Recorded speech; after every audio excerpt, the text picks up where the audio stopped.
Hello दोस्तों, स्वागत है आपका sociology classes bye Rajput Sunny के हमारे यूट्यूब चैनल पे। तो आज हम थिंकर को शार्ट में रिवीजन करेंगे, उनसे महत्वपूर्ण फैक्ट को देखेंगे। तो आइए देखते हैं। पहला है हमारे अगस्त काम्टे, जिनका कार्यकाल 1798 से 1857 था और ये फ्रांस के विचारक थे। तो आइए देखते हैं। इन्होंने सर्वप्रथम समाजशास्त्र को समाजशास्त्र नाम दिया 1838 ईस्वी में।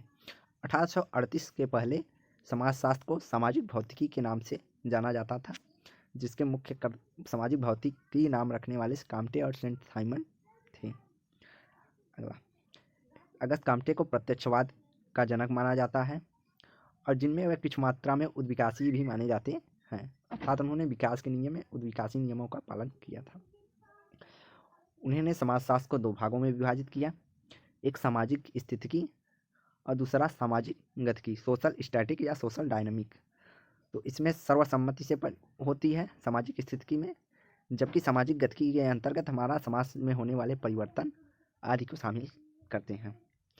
इन्होंने लॉ ऑफ 3 स्टेज की बात की है। उन्होंने बताया है सर्वप्रथम विकास धार्मिक अर्थात था, उसके बाद तात्विक आया और उसके बाद तब प्रत्यक्षवादी या वैज्ञानिक दृष्टिकोण माना गया। तो उन्होंने धार्मिक, थियोलॉजिकल, तात्विक और मेटालॉजिकल, प्रत्यक्षवादी या वैज्ञानिक दृष्टिकोण को बताया है लॉ ऑफ 3 स्टेज में।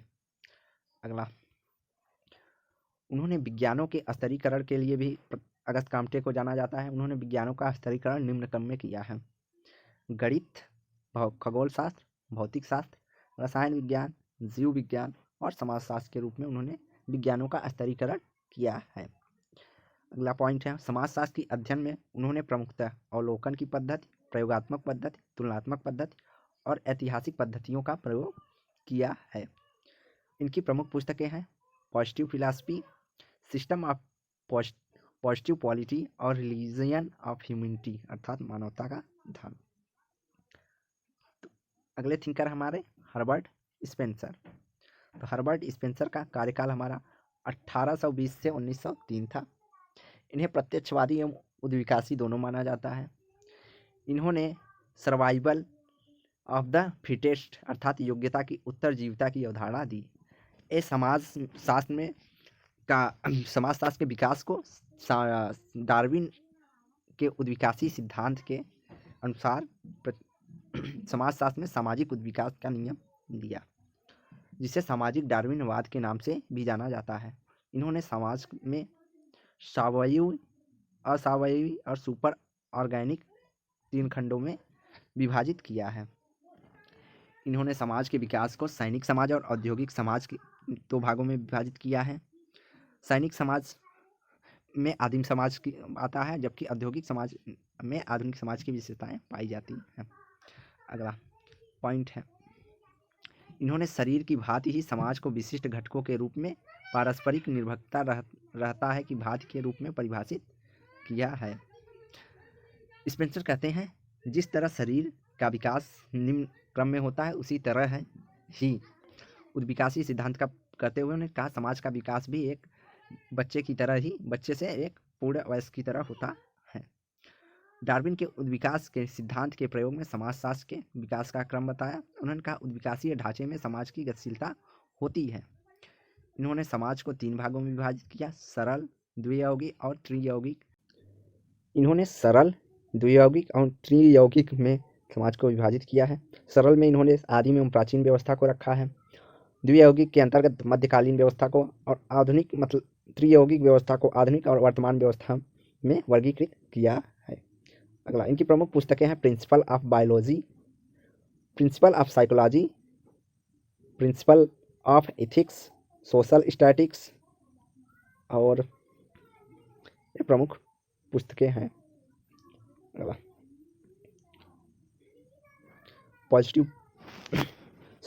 अगले थिंकर हैं हमारे कार्ल मार्क्स। कार्ल मार्क्स का कार्यकाल 1818 से 1883 है। यह जर्मन के समाजशास्त्री थे। इनके प्रमुख विचार को संघर्षवादी, जिनमें इन्होंने उद्विकासवाद और प्रत्यक्षवाद के आंशिक प्रभाव भी था।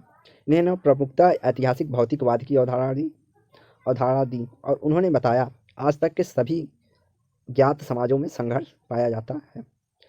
यह समाज के विकास को आर्थिक दृष्टिकोण के रूप में महत्वपूर्ण व्याख्या की है। इन्होंने कहा है समाज में उत्पादन प्रणाली जहाँ की जैसी होगी समाज का विकास वैसा होता है।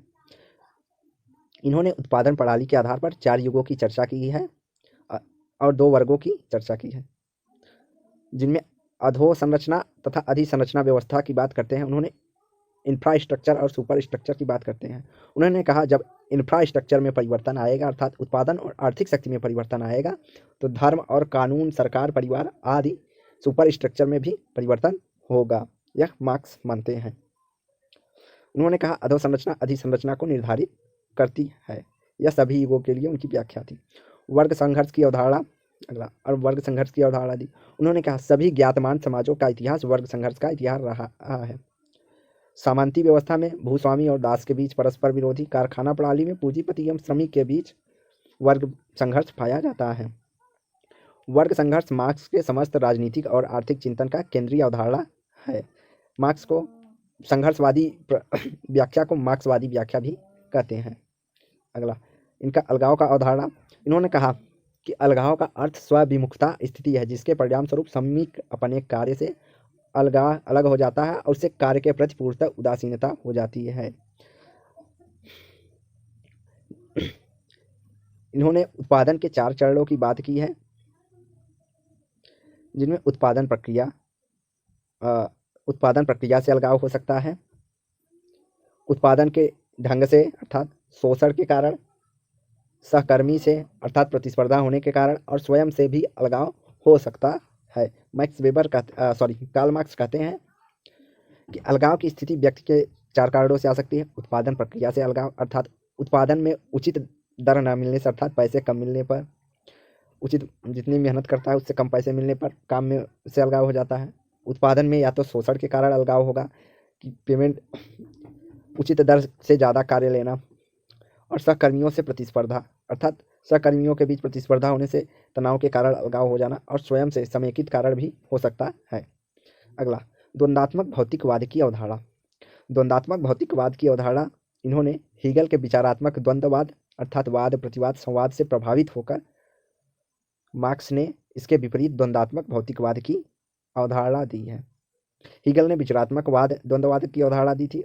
हीगल वाद और प्रतिवाद के कारण संवाद की बात करते हैं, जबकि इसके विपरीत मार्क्स ने द्वंद्वात्मक भौतिकवाद की व्याख्या दी। उन्होंने कहा भौतिक आयामों के आधार पर ही सामाजिक परिवर्तन होती है। मार्क्स कहते हैं जब भौतिक आयाम अर्थात उत्पादन प्रणाली में ही परिवर्तन होगा तभी समाज में परिवर्तन होगा। इन्होंने स्वयं में वर्ग एवं स्वयं के लिए वर्ग की बात की है। इन्होंने कहा वर्ग चेतना के अभाव में स्वयं में वर्ग होता है, लेकिन जब वर्ग चेतना आ जाती है तो वह स्वयं के लिए वर्ग हो जाता है अर्थात वर्ग के लिए ही वर्ग के विचार को सर्वोपरि रखता है। अगला, उत्पादन की प्रणाली तथा उत्पादन के संबंध की बात मार्क्स करते हैं। उत्पादन के लिए प्रयोग किए जाने वाले मूर्त अथवा अमूर्त तत्वों से है उत्पादन प्रणाली, और जबकि उत्पादन की शक्तियाँ तथा उत्पादन के संबंध के बीच उन्होंने कहा तकनीकी ज्ञान, तकनीकी का स्तर, पदार्थ आदि का संबंध के कारण उत्पादन संभव होता है। यह मार्क्स का मानना है कि उत्पादन के लिए प्रयोग किए जाने वाले मूर्त अमूर्त तत्वों से है उत्पादन प्रणाली और उत्पादन में संबंध, और उत्पादन की शक्तियाँ और उत्पादन के संबंध के अंतर्गत उन्होंने कहा तकनीकी ज्ञान, तकनीक का स्तर, पदार्थ आदि संबंध के कारण ही उत्पादन संभव होगा। अगर ये सब वस्तुएं न हो तो उत्पादन नहीं होगा। अगला, अतिरिक्त मूल्य की अवधारणा। अतिरिक्त मूल्य, मार्क्स कहते हैं कि मजदूर जितना कार्य करता है उसे उतनी मजदूरी नहीं मिलती है, अर्थात मजदूर का बचा हुआ भाग अर्थात लाभ का भाग श्रमिक को ना जाकर पूंजीपति रख लेता है, इसे उन्होंने अतिरिक्त मूल्य कहा है। कुल उत्पादित मूल्य बराबर श्रमिक को दिया गया, उसमें से जब श्रमिक को दिया गया मूल्य घटा देते हैं तो इसी को अतिरिक्त मूल्य करते हैं, अर्थात जो पूंजीपति के पास जाता है वही अतिरिक्त मूल्य है। अतिरिक्त मूल्य के कारण ही पूंजीपति मजदूरों या श्रमिकों का शोषण करता है, यह मार्क्स का मानना है। अगला, समाजवाद। मार्क्स समाजवाद की बात करते हैं। उन्होंने कहा है जब समाज के एक श्रमिक वर्ग के में चेतना आएगी जिससे वर्ग संघर्ष होगा और साम्यवाद की स्थिति आएगी। मार्क्स के अनुसार साम्यवाद के बाद समाजवाद आएगा, वर्ग विहीन समाज और राज्य विहीन समाज होगा, यह मार्क्स की कल्पना थी।